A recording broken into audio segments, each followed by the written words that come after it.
Well, hopefully this time the audio will be more in sync. Are you digging the llama sweater? It's pretty awesome.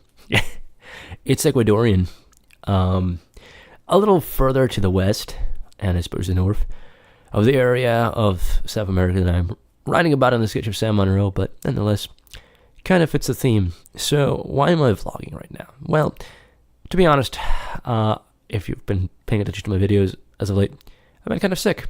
And I'm going to try to keep up with my Tuesday and Thursday posting of the Sketch of Sam Monroe.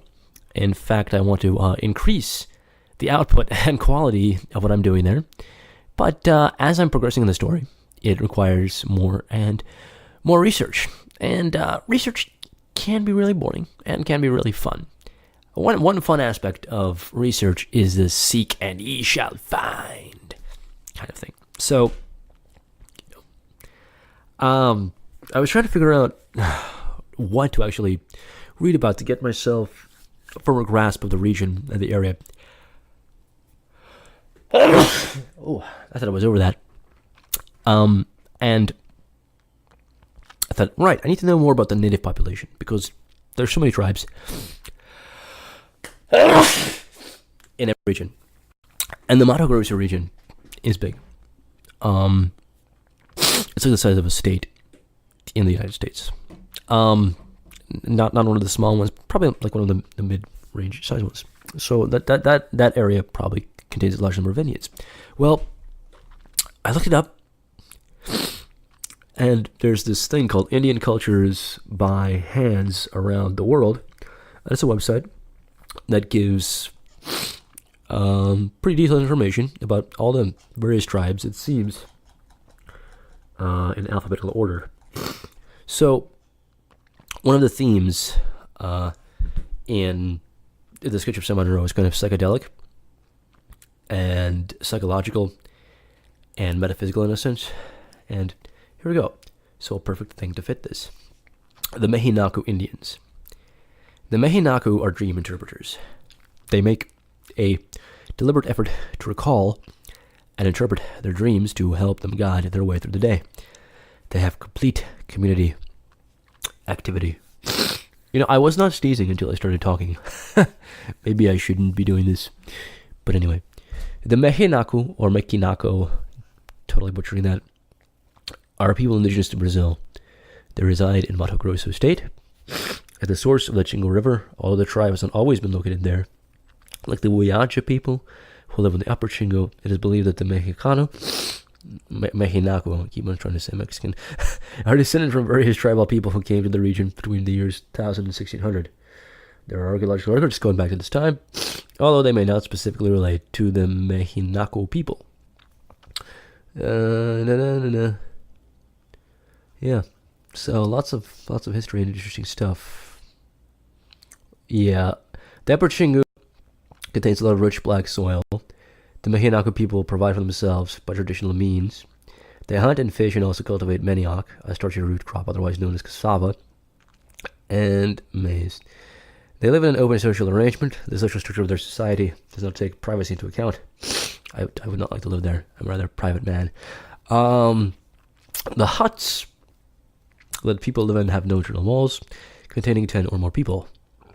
They are arranged around an open area that is constantly viewed. It is customary for the Mehinaku people to recognize each other by their footprints. That's hardcore, dude. And in addition, they are able to draw them from memory. Thus, when individuals are out of sight, the other members of the group are able to guess what they're doing. Each individual member of the Mehinaku people is accustomed to living their life under public scrutiny. Oh, my lord. Yes. Yes, I'm sick. And that was great information. So why was it great information? Well, it gets the cogs going. Like, even if I can't immediately tell you how I'm going to use this information, it has the contour of what I'm looking for, especially the part about their reliance heavily on dreams. And so I guess the point of this little podcasting that I'm doing, / research stream, is to put out the inherent value of just putting in the work of research, any kind of research. Just really go to the library and pick up a book that caters your interest, even if it's something as shallow as the title looks neat. Pick it up, open it up, read it, and let your mind start forming ideas and things around it, and then try to work those ideas yourself into either a practicable way or a way to develop ideas into a framework that can be used to understand the world. So either practical application or intellectual application of just raw or specific, in this case, what I'm doing here, data. For its own sake, will provide results and is, in my opinion, how ingenuity and stuff is driven. And as stuff becomes more automated, as there are more people and positions are filled, in order to develop an economy, we're going to have to, start valuing ever more fiercely than before the capacity and appreciation for making novel connections between things, and not doing work for a specific end goal, because most of our basic end goals have already been met. And if not, the challenges to meeting certain things like, a clean supply of water for everybody or whatever, would entail us studying problems from various angles and absorbing information and encouraging each other to absorb and kind of turn information around. And, there's a lot of that going on, but I still feel like that in a lot of ways it's viewed as a waste of time and unbusinesslike, and I just think that that's not the case at all. So yeah. Since I'm so sick to where I can't even talk because my nose is so itchy, I'm going to play a little jig that I learned on the violin. Oh, yeah. So gross. Yes.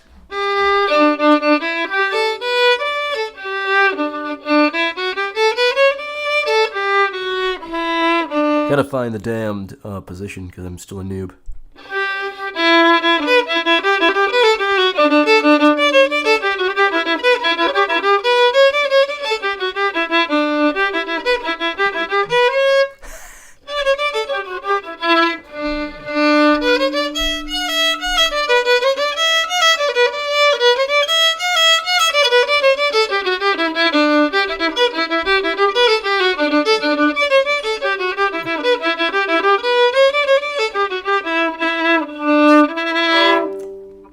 Yes, and that is real multiculturalism.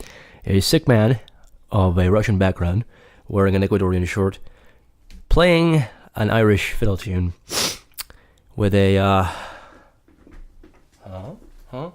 guess you can't see it. But anyway, I have a Scottish flag thing back there because my adopted family is Scottish, so hooray. For multiculturalism and interesting factoids and cheering people on in pursuing research, knowledge, wonder for its own sake. Take care.